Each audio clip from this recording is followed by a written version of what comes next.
the ocean water with all its weight surrenders and pulls toward the moon. All right. Hello, everyone. Can everybody hear me okay? Good afternoon. It's so nice to be here back in the TTN conference in person after 2 years. I know that this is also my great pleasure to be here and giving you this keynote speech. And before I start, I do know there's a lot of people who weren't able to join us today in person, who are live streaming. So shall we just make some noise and then let them feel like the energy in the house? Yeah? Awesome. Great. So today we're going to talk about digital transformation. And when it comes to that, it has been like a buzzword for the past 20 to 30 years already, or even more. But there's no set definitions on this term.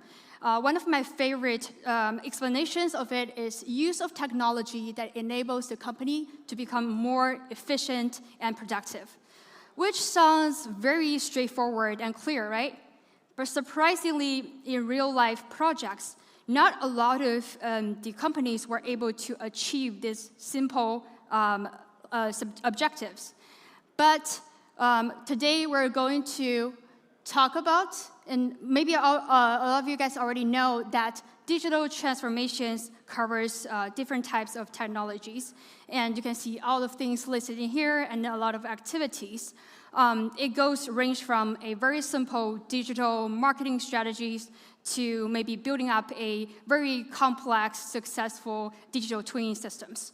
But today, we're going to mainly focusing on these three of the technologies, and especially I'm going to share some information with you guys about IoT hardware deployment issues that a lot of the companies have run into. For those people who are not familiar with SEEED Studio yet, we are a hardware-enabling company based in Shenzhen, China. We are providing open technologies and also agile manufacturing services for global developers and also business since 2008.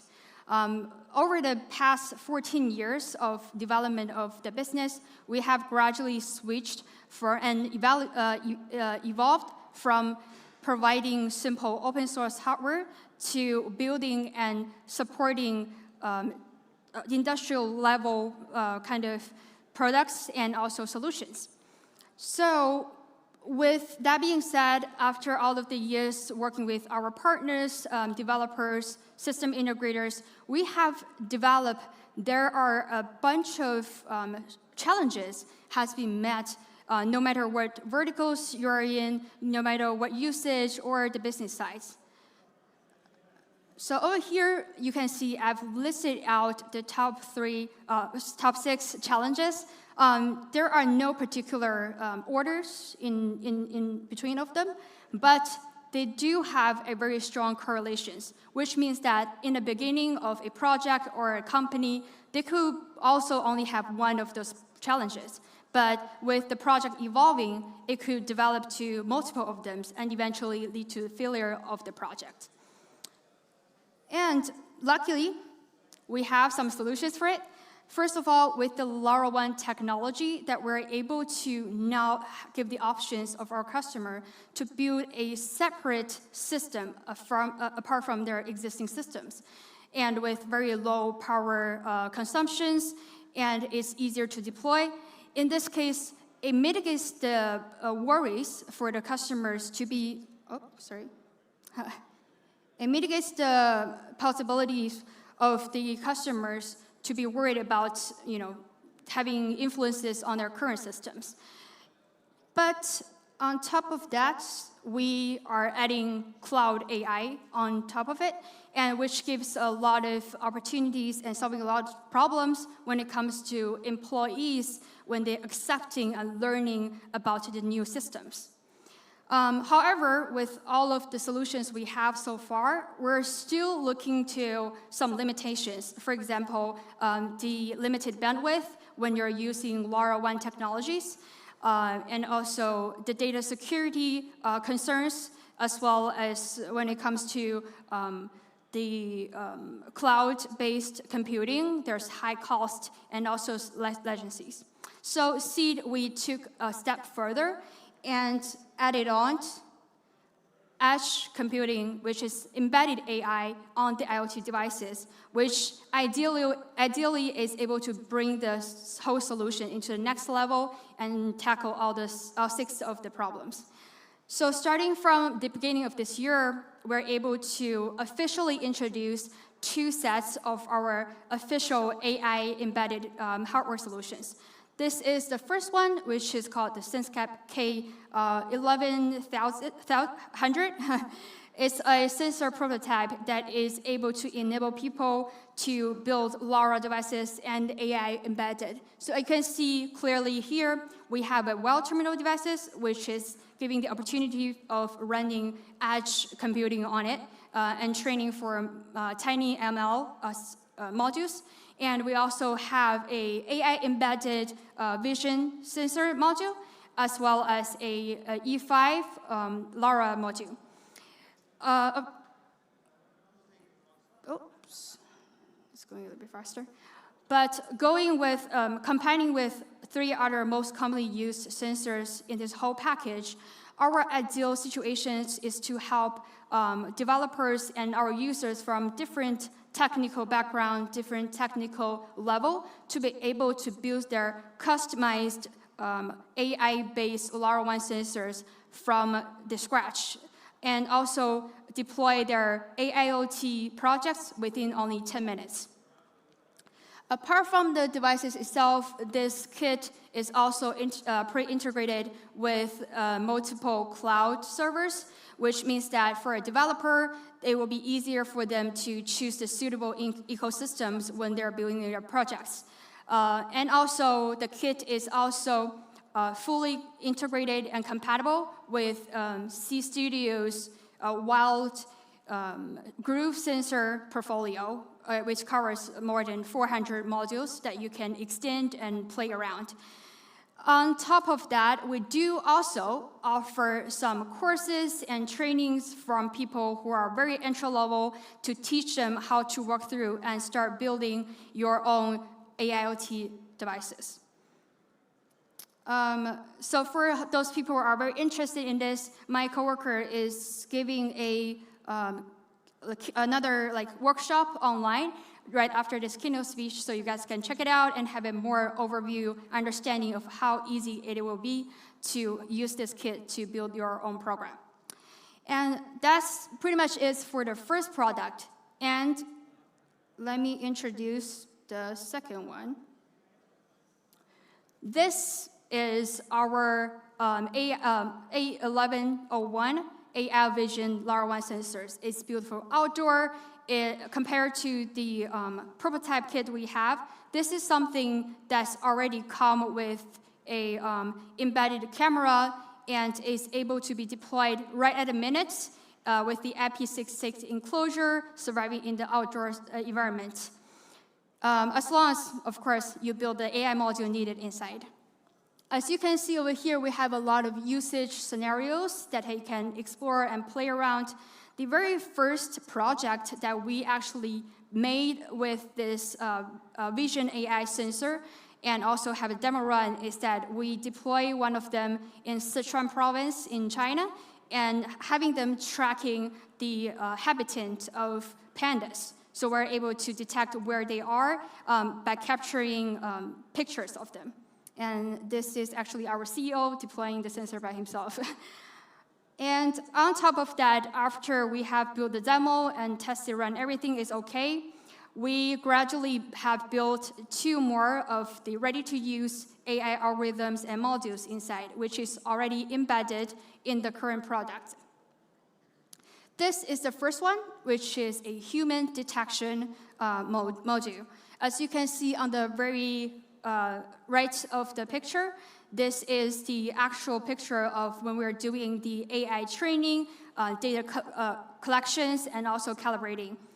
And here is basically the outcome of after the AI is built. So it's able to recognize human and also provide the credibility levels of this and only sending via LoRaWAN of these two data points. For people who want to have a more hands-on and quickly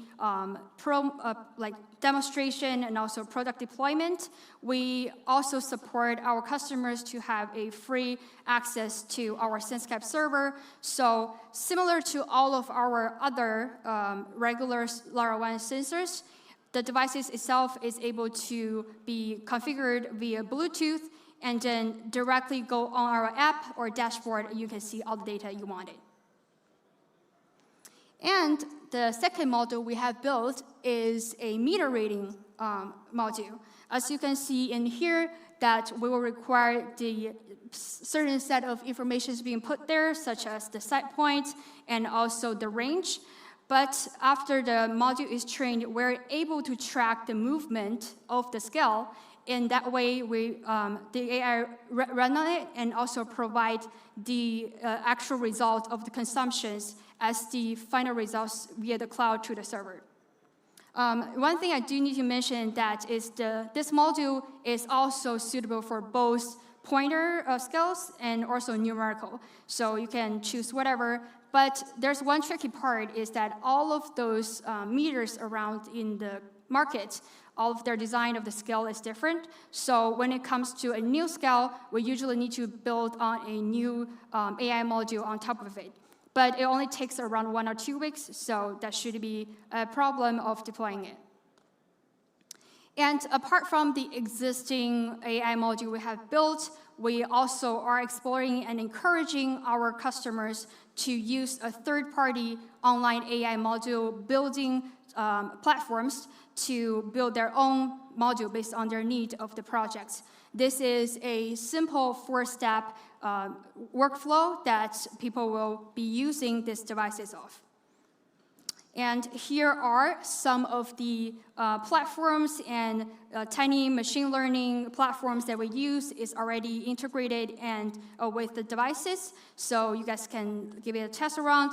But as I was mentioning from the previous picture, that hardware, IoT hardware, is only a very small, limited part of building up a successful project. So what we're looking for now is, with all of these more advanced devices, we're looking for reliable customers and also partners to work with us on building up a more advanced technology to help our end customers to achieve their digital transformation goals. That being said, I do have a little trick for you all. As you can see over here, there is a QR code that with the 2 sets I was mentioning, I was doing it both on-site, on-premises, and also for online. You guys can scan it and fill in some basic information here, and we'll select to send out 3 sets of the AI sensors here, and 2 sets of the developer kit. And for the virtual people, once we receive the request, we'll be able to ship them to you with 2 of each. I will leave this page over here, and thank you guys so much for listening. I'm now open for questions, if you guys have any. Yes, go ahead. Okay, you said that we have restriction of bandwidth. Yes. What kind of requests do you have for this image transmission? Sorry, come again? What kind of request of bandwidth that we need for this kind of image transmission? So, great question. So, this, going back to what I was saying, we do not transmit the image. So what it does is that it's AI embedded on the device, so it's edge computing, and we only send in the 2 data points after, 2 or 3 data points after the AI runs on it and get the results of. So that basically solved the whole problem with LoRaWAN bandwidth, because we're not sending in the whole picture. Instead of that, we're only sending 2 data points. Any other questions? Yes. Continuing on the same track as the last question, you said that on the meterings, you need to train a new model to connect the new meters. Right. So how does that practically work to get the images to do the training? Right. So basically, there's two ways of doing it. One of the ways is that the partner can send their set module to us. We can help them finish the trainings in-house within 1 or 2 weeks. But if they want to train the module themselves, that's no problem. We can give them support, tech support, and basically kind of like a guidebook to teach them how to train the models by themselves.